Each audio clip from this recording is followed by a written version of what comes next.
Hi guys! Hello mga nakshits, and I need to make a new video kasi yung naunang video kanina hindi gumagana yung volume kasi yung kamay ko naipit dun sa phone na sa ilalim ng phone ko may mic kasi phone lang na meron tayo, wala pa tayong budget makabili ng camera ganyan, mga GoPro wala pa tayong budget, so tsaga lang muna ako sa cellphone. Tapos syempre wala tayong cellphone holder, hinahawakan ko lang. Ngayon yung daliri ko pala guys, mga nakshits, isipin nyo na-upload ko na, tapos nung pinakinggan ko walang sound guys, oh my god, ang hina ng boses. Tapos yung pala, yung kamay ko nandoon sa may mic ng cellphone. So ayan, iniingatan ko na lang na hindi maipit ng kamay ko ulit. Tapos ayan, nasa likuran ko, ayan, yan yung mga damit na ilagay na natin. Pila-pila yan sila dati dito. Tapos etong dalawa, yan na lang yung lalaban ko. So yung isa na yan, na basket, yan, titiklupin ko na lang yan. So, ayan. Tapos, ito namang nasa labas, ayan, inaantay ko lang yan na medyo matuyo-tuyo para ilagay dito sa my dryer. Ayan. So, yun ang gagawin natin later. So, inaantay ko na lang tong dryer, nakaharap ako sa kanya kasi tutunog na to mamaya-maya. So, yun guys. So, etong video is nasa title, Update in My Life and Love Life. Ayan. So, sa Love Life muna tayo, bago life. Yung Love Life, ayan, mali nga pala daw ako guys sa pagbigkas ng pangalan ng panganay na anak ni Afam. Sabi ni Afam, kasi napanood niya, sabi niya, sino daw Chloe? Binabanggit ko, wala daw siyang anak na Chloe. Courtney pala kasi in-inspire siya sa Kardashian, kasi yung mga kapatid ni Kim Kardashian, si Courtney yung pinakapanganay, yung maliit, dun niya pinangalan. Kaya ang pangalan ng anak niyang panganay is Courtney. Ayan. So yun guys, yung nangyari na pangalan is Courtney, hindi Chloe.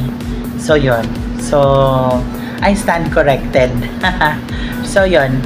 And also happy ako kasi sana matupad na darating siya itong October.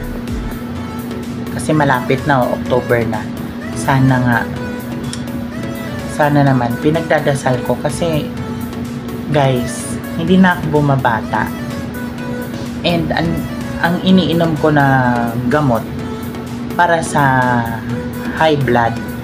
And nagpapakasigla ako. Nag-iinom ako ng herbal para makorek. And talagang ang lakas ng fighting spirit ko na iniisip ko, hindi ako magte-take ng amlodipine, losartan. Kasi guys, ayokong magdepende sa gamot.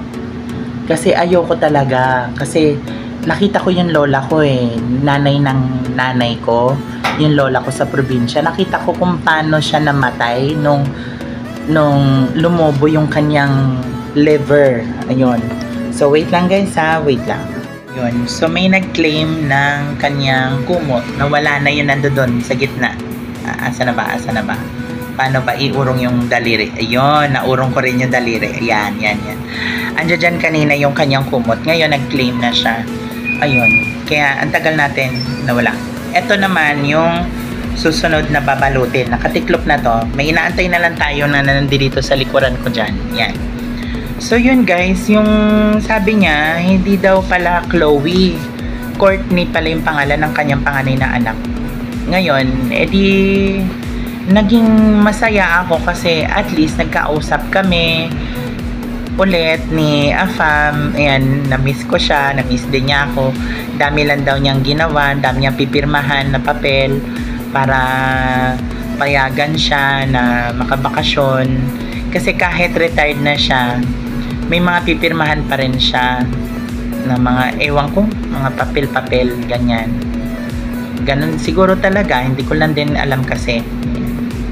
Anyway, so yun, pribado siya na tao. So, tinanong niya ako saan ko daw nakuha yung mga picture. Sabi ko, pinicturean kita nung magka-video call tayo.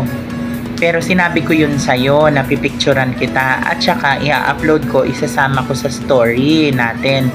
So, nung in-explain ko sa kanya ng maigi, napaintindi ko naman sa kanya ng maganda, umayag naman din ang lolo niyong afam. So, okay na.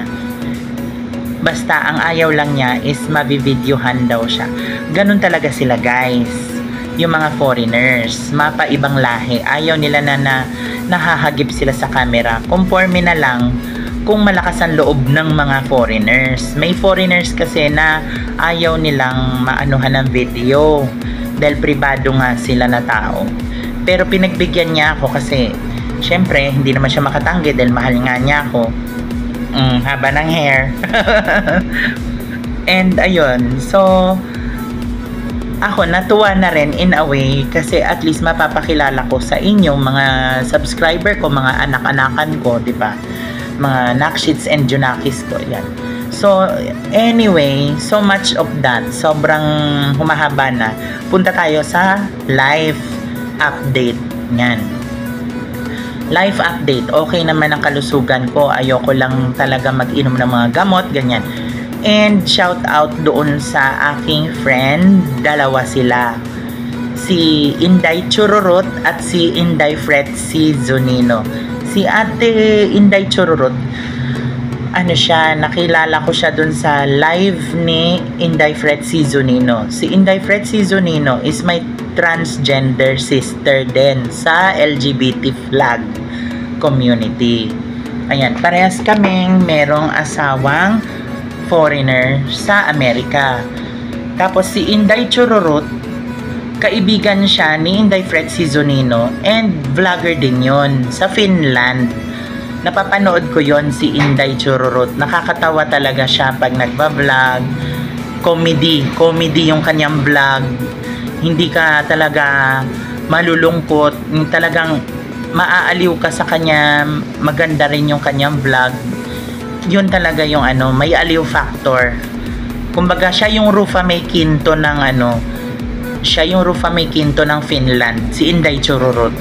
So ayun. And shout out kay Inday Chururut na rin.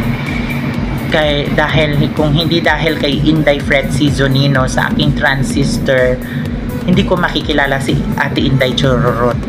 Ayan, shout out sa iyo. And si Inday Chururut, konektado siya kay Inday Maninay, si Eileen Kalev na nasa Finland. Ayan, si Ate Inday Maninay naman, kapitbahay ni Inday Fretzy Zunino dito sa Pilipinas, sa Agusan Marsh. Doon sila. Ayun, doon sila nagkakakilala. Tapos ang galing nga konektado sila. So sana makilala ko sila in person.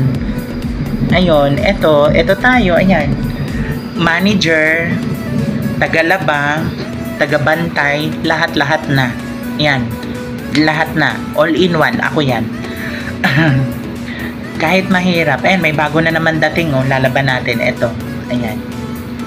Eto, bagong dating yan. Kanina, yung kumuha ng kumot doon. Kanya rin to. So yun guys, and maikli lang talaga yung ating update. Salamat ulit sa nag-subscribe. Ang mga subscriber natin ay umabot na ng 21 kasi dati ay 18 lang tayo. Ngayon dumagdag. So shout out sa mga bagong subscribers. Hindi ko na kayo maisa-isa.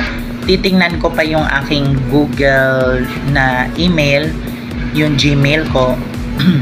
Para makita ko kung sino yung nag-subscribe para ma-shoutout ko. Ayan. Welcome sa ating family na Junakis ko kayo, mga anak-anakan ko kayo, Junakis and Nakshits. Ayan. So, ayun guys, thank you sa pag-subscribe. Sana mag-subscribe pa at madala ko kayo sa aking journey. Ayan. So, thank you ulit guys sa pagsuporta. Love you all. And God bless. Ayan, love you. Bye!